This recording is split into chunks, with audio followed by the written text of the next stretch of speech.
2 o'clock Arboretum Tram Tour. Woohoo! I'll be your driver, Arboretum Al, your tree-loving pal. Happy to have you here. This is about a 40-minute narrated tour around the whole Arboretum. At about, what is it now, 2 o'clock? About 2:30, Frank's going to go through and serve. He serves lunch and drinks and everything, so get your orders in right now and we'll be... Nobody laughed at that. Okay, nobody laughed at that. Okay, I do ask while we're moving, please keep your arms and legs inside the tram. And it is a narrated tour. Invisible Curtis, who normally sits right here, is doing the narration. We might... Invisible Curtis. And if we miss things along the way, we might give you some live narration. You never know what's going to happen here. So thanks for coming. Actually, anybody here for the first time at the Arboretum? First timers? Woohoo! Any Arboretum members here? Woohoo! Anybody take the wrong turn off the freeway? Think they're at Disneyland right now? Woohoo! There's always one. There's always one. All right, here we go.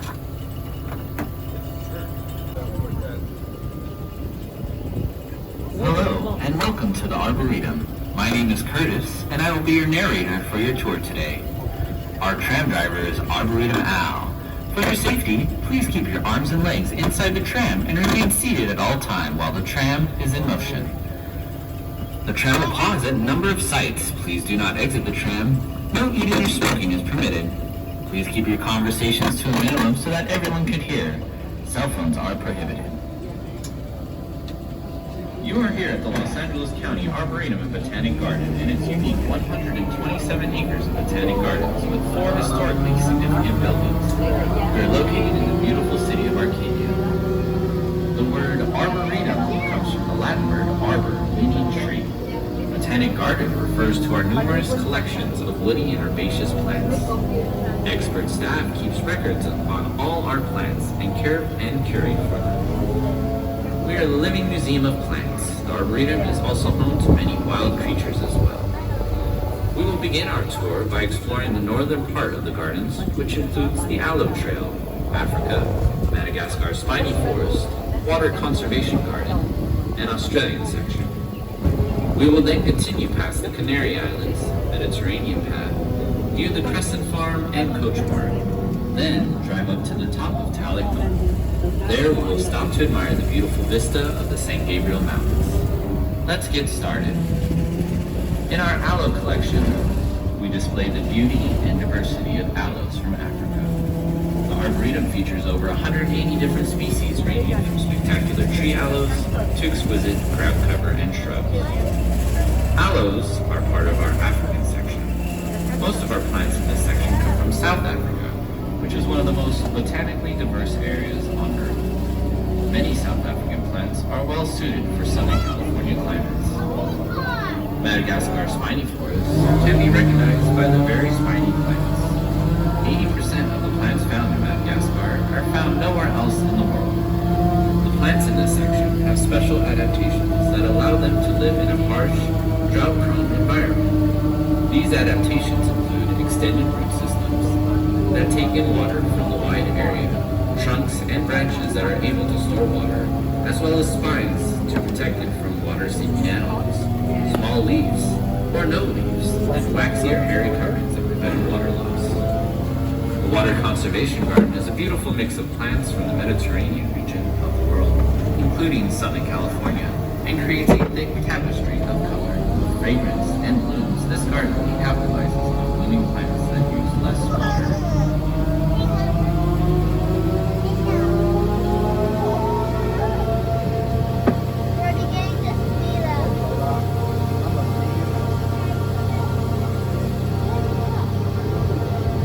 Our Australian section includes 19 acres with many plants from the Australian chaparral. Plants in this section do very well because the climate that produces Australian chaparral is very similar to the climate in Southern California.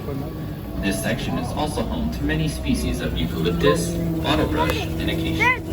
Many plants familiar to the Southern California landscape. Australia is where you can find the Serpent Trail, which is an interpretation of the Aboriginal creation story and was designed to incorporate children's mosaic tiles and artwork. It cuts across Australia and has many interesting plants adorning the path.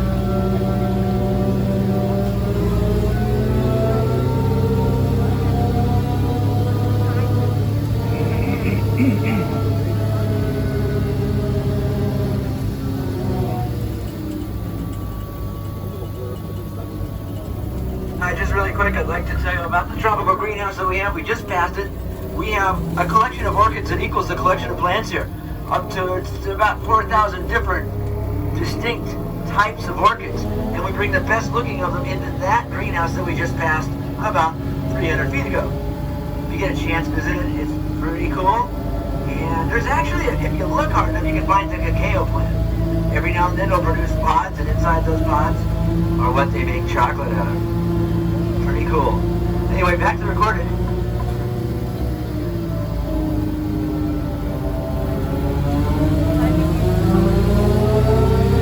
As we travel through Australia, you may notice our mulch pile. The garden recycles all of our garden waste. It is brought here and ground up for mulch, which is then used throughout the garden. Mulching is a great way to retain moisture and build soil nutrients. Mulching.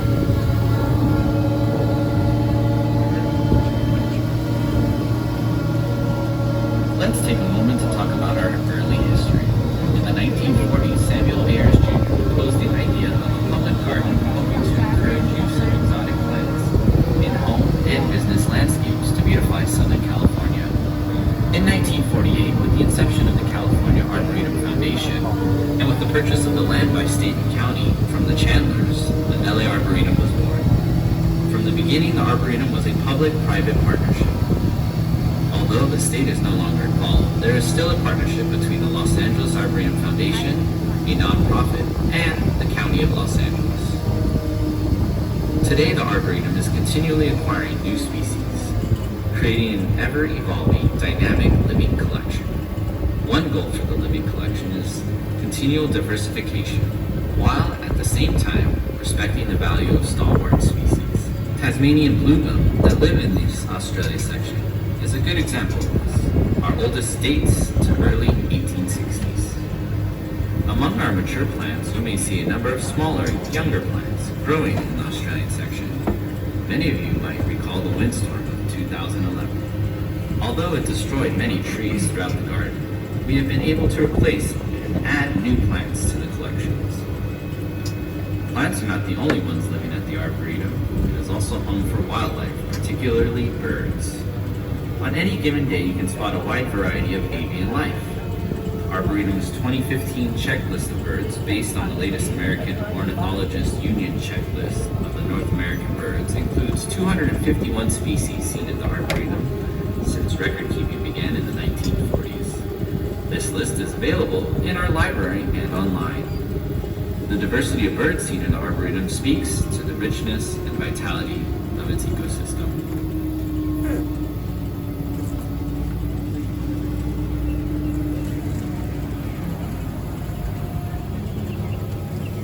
In our Canary Islands exhibit, this A tractor. There, look, there's a tractor. Sorry. And a dump truck.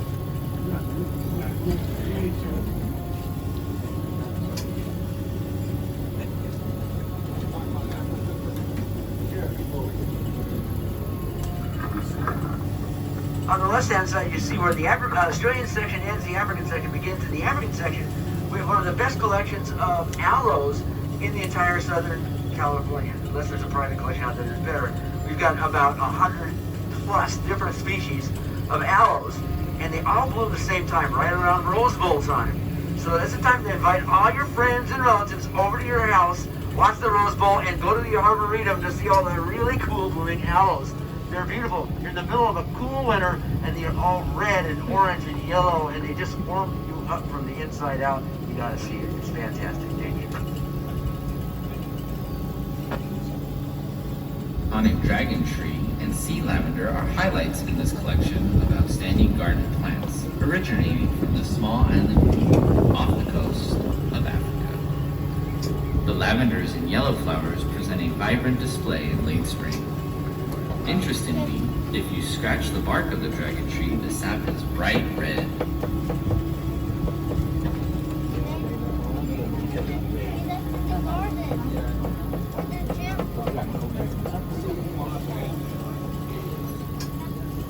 I want to draw your attention to it. It's known as a floss cell tree. It used to be called Cursia speciosa. Now it's Siva speciosa, and they took it out of its own family, ruined the family, put it into the Malvasia, which is the family of hibiscus and cotton. And this is in the same family as cotton, and you can tell. Look at the base. Look at all the fibrous stuff. These things produce pods that explode just like a cotton boll does, and produce huge amounts of cotton. Unfortunately, the fiber length isn't too great, so you can't weave a great thread out of it, but you can stuff pillows and blankets and all kinds of stuff with it. And all these trees, right around September, start blooming, and they peak in October at the same time as the World Series. So another reason to bring your friends over to watch sports.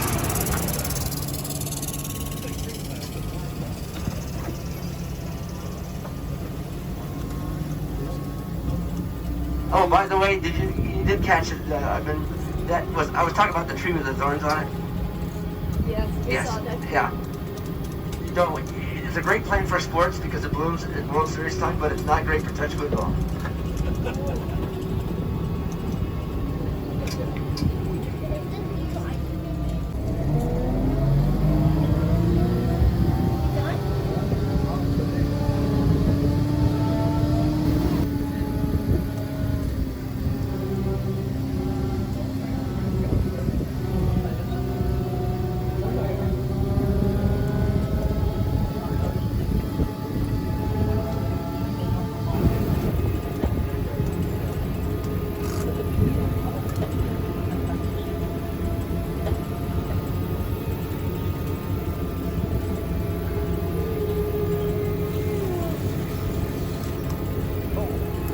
California shares many similarities with Mediterranean climates around the world.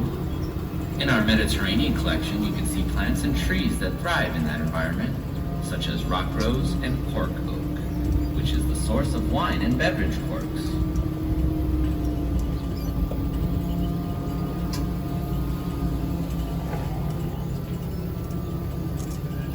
We will be traveling through the middle section of the Arboretum, known as our historical circle.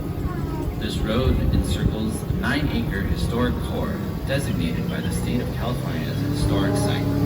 It includes a number of historic trees, a lake, and 4 historic buildings. Our structural treasures include Golden Reed Adobe, Santa Anita Tree, Coach Barn, and Queen Anne Cottage.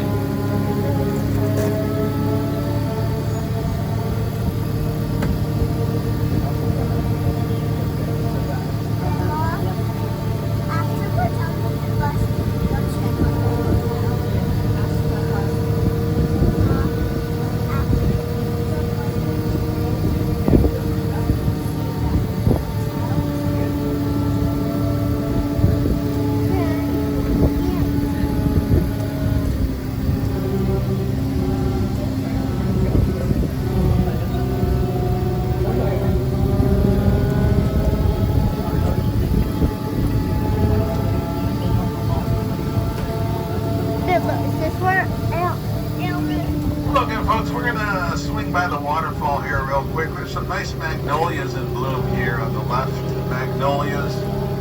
And also a little couple of bushes here on the left, kind of a reddish flower called a smoke bush. Smoke bush from Asia, very pretty. Smoke bush from Asia. We also have the turtle pond on the left. It's kind of a man-made waterway, although I think the turtles might be hiding out in the shade today. I don't know. We'll see.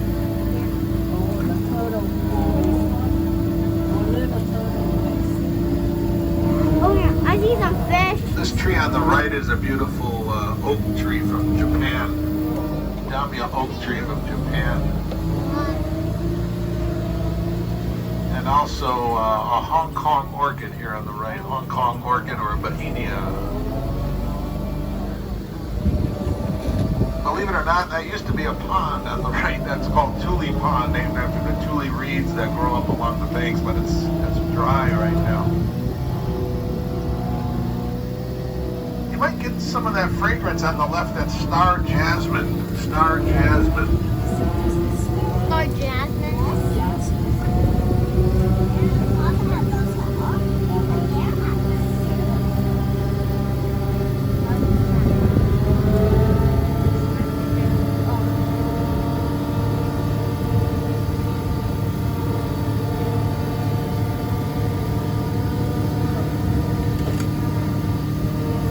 Anybody likes the monarch butterflies? Look on your left, this is called a butterfly hub. We are planting different types of flowers that the monarch butterflies are attracted to. Monarch butterflies. Also, our meditation garden on the right is a beautiful pathway through there, lots of shade. Garden of quiet reflection.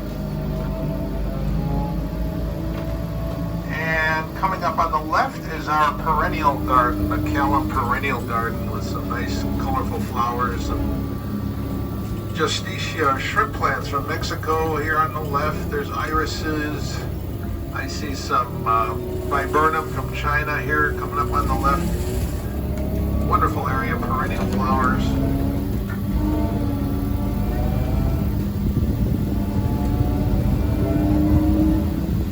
That was a chestnut tree from India on the right there with the white flowers. Chestnut tree from India.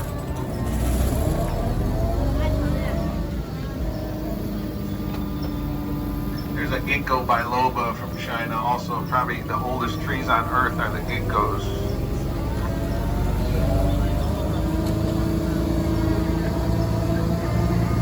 And this is the Mayberg waterfall. This is a man-made waterfall. It was built in 1969. Recirculates about 10,000 gallons of water per hour. They do a lot of wedding photography here. They've done some music videos. Katy Perry did her Roar video here.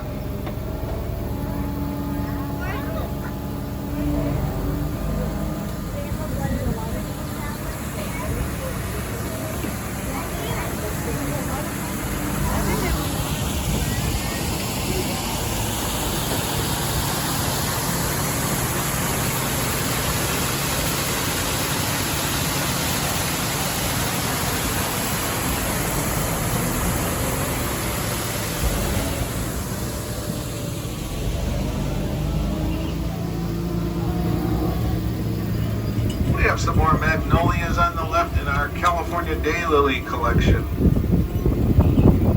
And on the right, these are the many different varieties that we have in our herb garden. There's some Manila hot poppies or the fried eggplants, very fragrant. We have an elderberry tree here, rosemary, lavender. And right on the corner here is a Chinese camphor tree. Camphor is used in some of those medications like the Vicks Vapor Rub, things like that have camphor in them. And here in front of again is our the Crescent Farm. I'll let Curtis talk about that, the Crescent Farm. Crescent Farm is an experimental landscape dedicated to water conservation and wild. This plant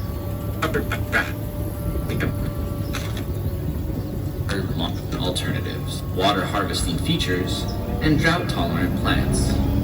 Our wonderful gardeners are working almost every day and can answer your questions about plants, how to use less water, and how to build habitats.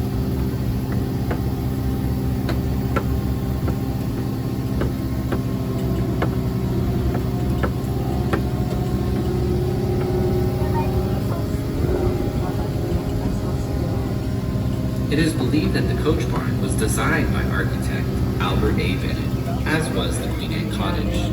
The coach barn is equally ornate example of Victorian extravagance. Alternating slates of interior cedar and redwood paneling and original iron grillwork contribute to the feeling of opulence. Lucky Baldwin, who we will be talking more about, housed his private carriages plus those of his guests in this opulent barn built in 1879. Baldwin's stylish tally-ho carriage, purchased at the Philadelphia Centennial Exposition in 1876, is today on display in the West Room. Generous stall space was provided for carriage horses, and convenient hay and grain chutes were fed directly from the loft above. The Victorian doghouse just outside the coach barn once sheltered bull mastiffs, Lucky Baldwin's ranch guard dogs.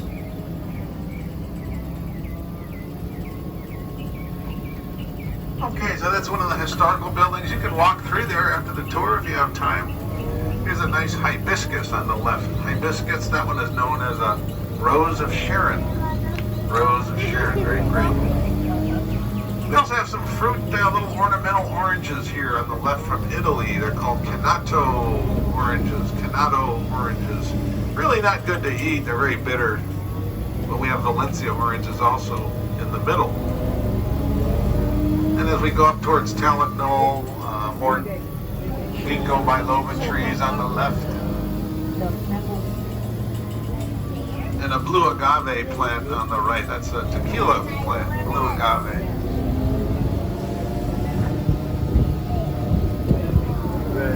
Here's some timber bamboo from China on the left. Bamboo, actually in the grass family, very, very fast growing grass. But timber bamboo from China. What's the scariest plant? Bamboo. Food. How about some elephant foot trees from Mexico on the right?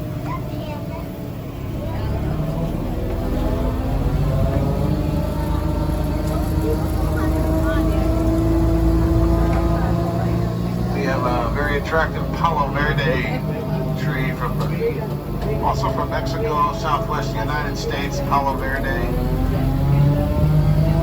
And some Texas sage coming up on the right.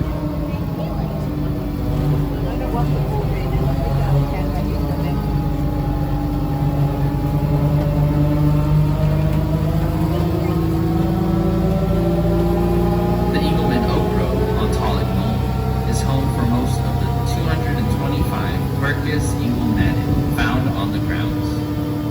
These native Southern California oaks are the largest population in Los Angeles County. Unfortunately, they are not replacing themselves, so we have implemented an aggressive program to preserve this majestic oak for future generations. You can see flags and cages protecting seedlings, some of which are growing where their acorns landed, others were planted by our curator and team. Before Samuel Ayers pushed for the founding of what would become the Los Angeles Arboretum in 1948, the 127 acres of land played an important role in Los Angeles' history. 3,000 years ago, the indigenous Tonga people called the area the place of many waters, and relied on the Artisan Lake and surrounding area as a place to live. In the 1700s, Spanish missionaries founded Rancho Santa Anita as an agricultural outpost for the San Diego Mission, which was then purchased by rancher Hugo Reed in 1839. The property changed hands many times until 1875, when entrepreneur Elias Jackson, Lucky Baldwin, purchased 8,500 acres of Rancho Santa Anita. As the owner of Rancho Santa Anita, Baldwin adorned the property with vineyards and orchards, dredged and deepened the lake, introduced peacocks, and constructed a number of buildings including the Queen Anne Cottage, all of which are considered to be hallmark features of the city of Arcadia. You'll be hearing more about E.J. Baldwin throughout the tour.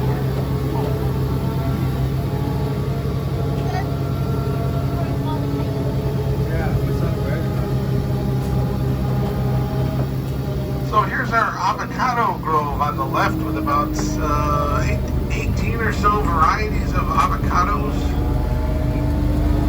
And that was our ficus or fig tree grove on the right. We have Indonesian figs, figs from South Africa.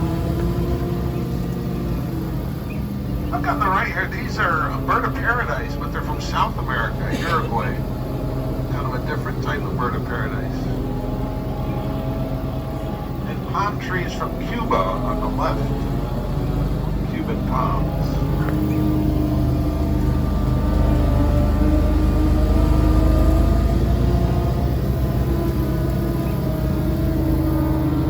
More of a tropical zone coming up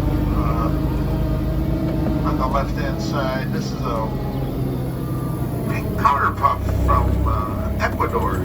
Pink powder puff. You might see those pink flowers on that one. And a yellow oleander on the left from Peru. Yellow oleander.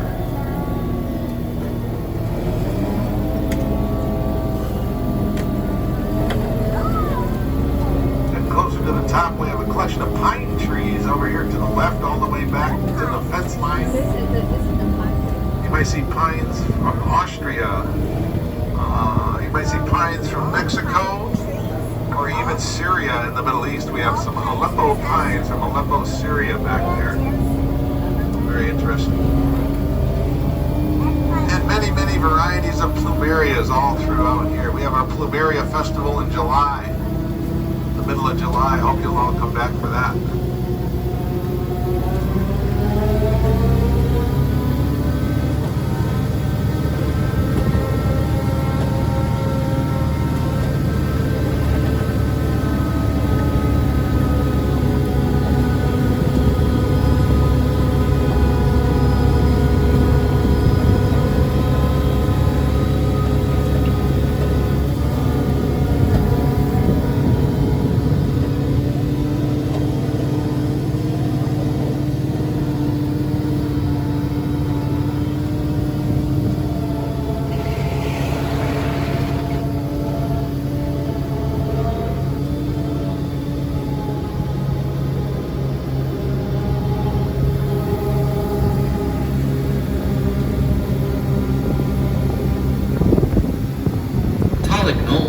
derives its name from Mount Tollick at Lake Tahoe, site of Baldwin's Hotel and Resort at the turn of the century. It provides a spectacular view of the San Gabriel mountain range. The hill we are on is a result of the Raymond Fault that runs at the bottom of the hill. Cool air drains down the mountain, which makes it a bit warmer on Tollick Knoll. We have many tropical and subtropical plants on the top of Tollick Knoll, including many hibiscus and the yellow African tulip tree. The aquatic ponds and top view of the waterfall makes this a wonderful place to explore.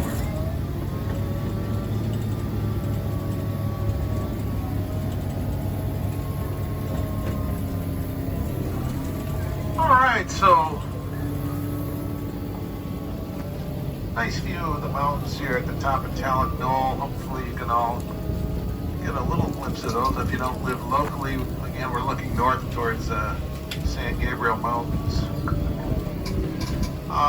Some of you might be wondering what that white building is in the distance with a steeple on the left-hand side. That's actually St. Rita's Catholic Church in Sierra Madre town, just north of here.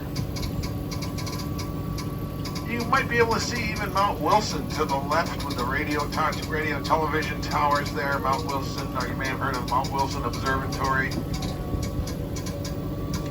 We're also right above the waterfall, so those steps take you right down to the waterfall from here.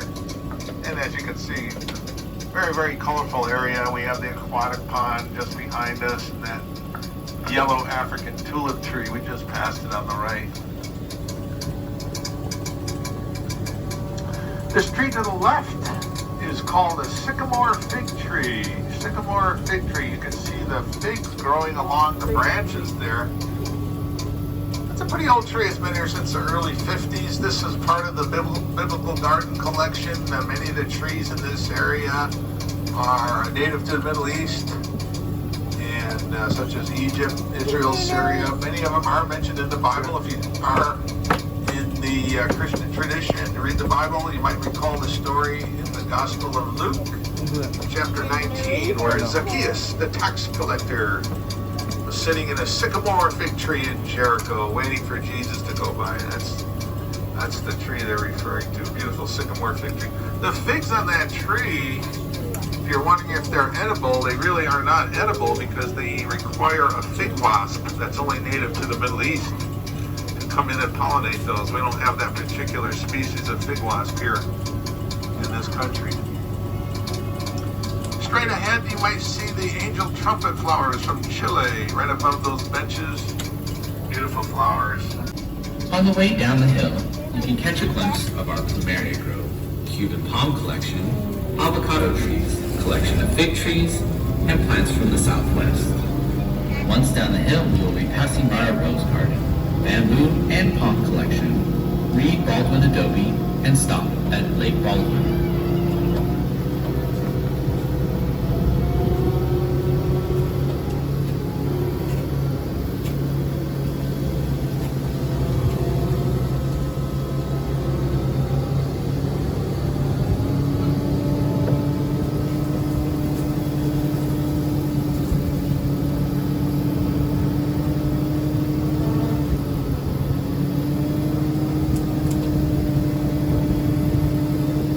Over 100 fragrant, brilliantly colored plumeria live on Tall Lake Knoll. They bloom in the hot weather months. They are from tropical regions of the world and are often the flowers used in Hawaiian leis. We have added new hybrids from Hawaii and Thailand and continue to grow the collection.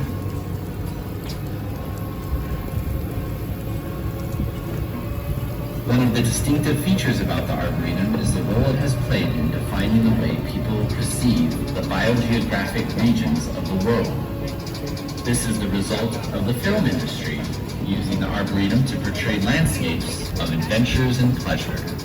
The garden has often been a stand-in for an African jungle, Polynesian paradise, or some other exotic locations.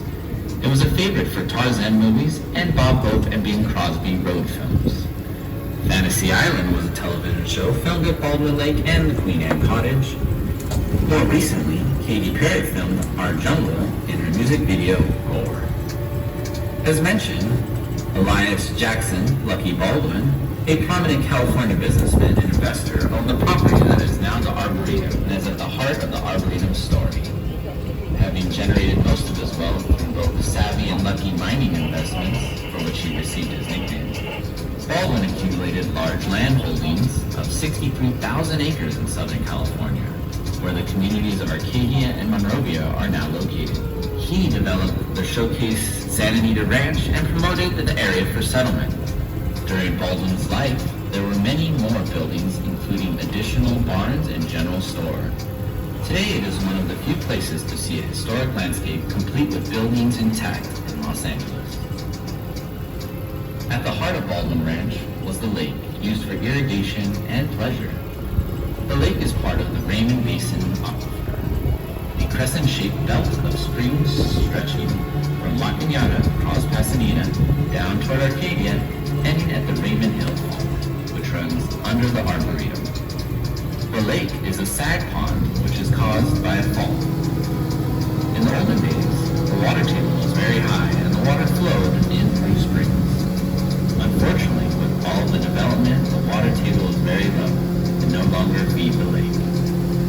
It is home of many birds and wildlife. The rock lining the edge of the lake were placed there in the 1800s, when Lucky Baldwin had the lake dredged. Baldwin Lake will be undergoing extensive restoration in the coming years. Please check our website for more information if you are interested in our lake restoration project. The lake is home to many birds and wildlife, a favorite of our nature photographers.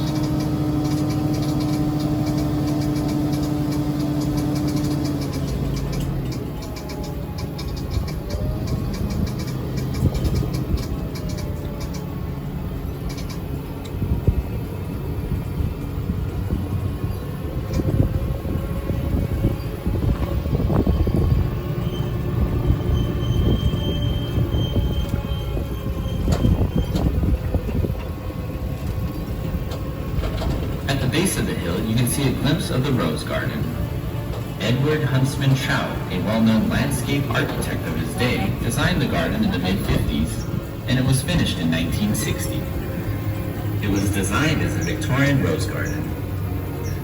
All the roses in the garden are classic, bred from classic roses that were grown during Lucky Baldwin's lifetime.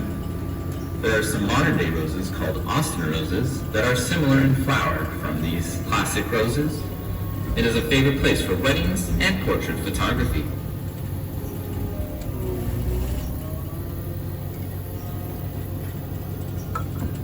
And again, a really nice time to be observing the rose garden mid to late spring here.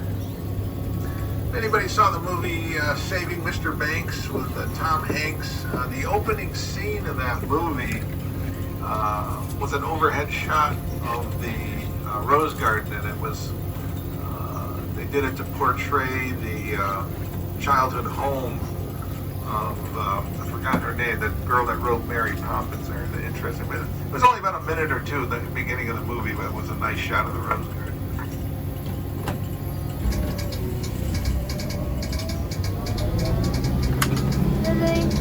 How much minutes is 24 minutes? Plants and bamboo form an extensive collection of arboretum. Most of the bamboo are clumping bamboo rather than spreading by runners. Bamboo is used throughout the world as a building material, and now for many other items such as flooring and fabric. Bamboo is used as building material because it grows extremely fast. It's considered a renewable resource. You may notice that some bamboo grows straight up while others weep over.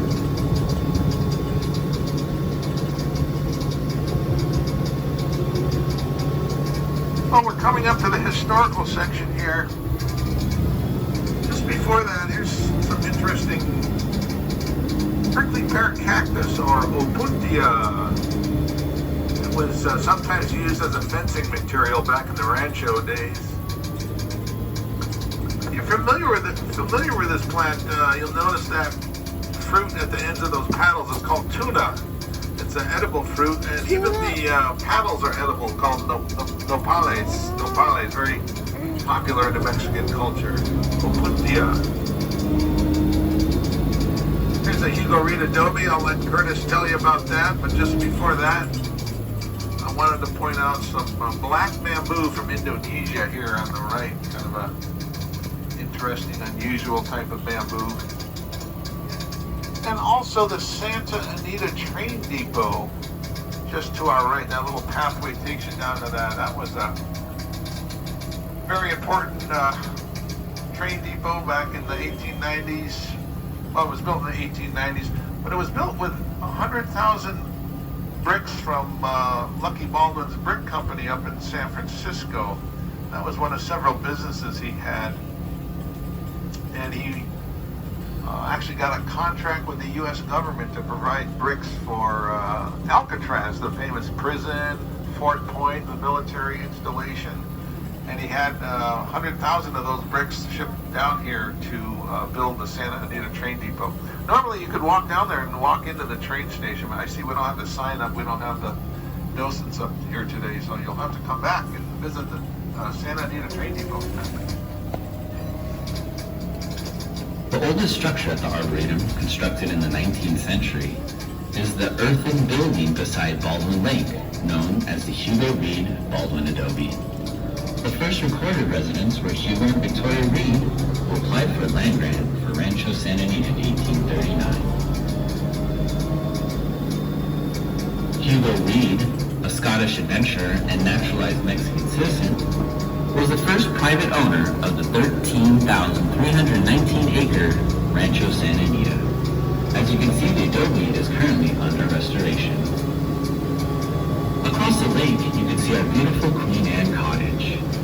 Baldwin constructed the Queen Anne Cottage in 1885 to 1896 as a honeymoon gift for his fourth wife, 16-year-old Lily Bennett. Lily's father, architect Albert Bennett, designed the cottage. Lily and E.J. separated in 1885, and the house was converted into a memorial to his third wife, Jenny Dexter, who had died in 1881. The cottage was primarily used as a guest house. Friends, relatives, and business associates of Lucky Baldwin stayed in the cottage and partook of the ranch hospitality until E.J.'s death in 1909.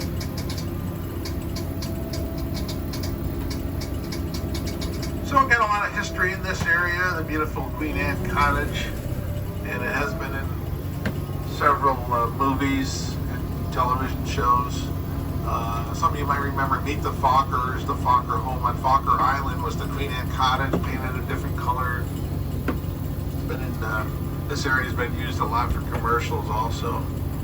Anybody remember a movie from 1997 starring Jennifer Lopez and Ice Cube and John Voight, Owen Wilson, and a big snake? Anaconda, anybody remember that? 1997? Yeah, that was filmed there. And I think they're still starting to bring back a lot of the movie and television filming and commercials, which were all shut down during COVID. Notice the small, about 6 feet tall plants that look like palms, sometimes known as sago palms. Ancestors of these ancient plants lived during the age of the dinosaurs. Cycads have developed formidable adaptations to protect themselves from large herbivores, dinosaurs. These defense mechanisms include tough spiny leaves and toxins within the body of the plant. They continue to thrive and are prized by some landscape designers.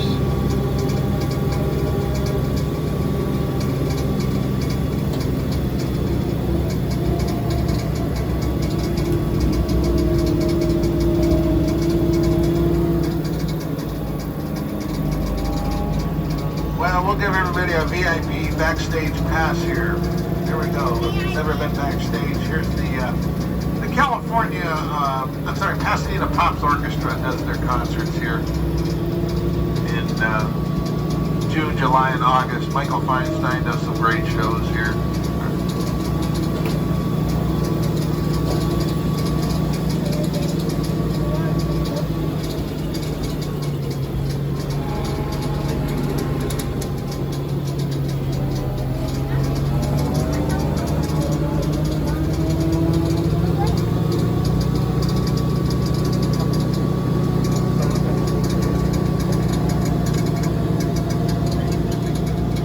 As we near the entrance, you will notice our two majestic fountains, the McPhee Pool and Bower Fountain. The wall of these fountains are covered with travertine, a stone that was a popular mid-century building material in Los Angeles. The large lawn you see is used for many events. Arboretum peafowl roaming the grounds are descendants of a pair imported by Lucky Baldwin in the 1880s. Males, peacocks, have a bright blue neck, but only during mating season do they display their long trains. Both peacocks and the brown-colored peahens can fly short distances, often roosting in trees at night. Please do not touch, chase, or feed any of the animals you see in the garden during your visit today.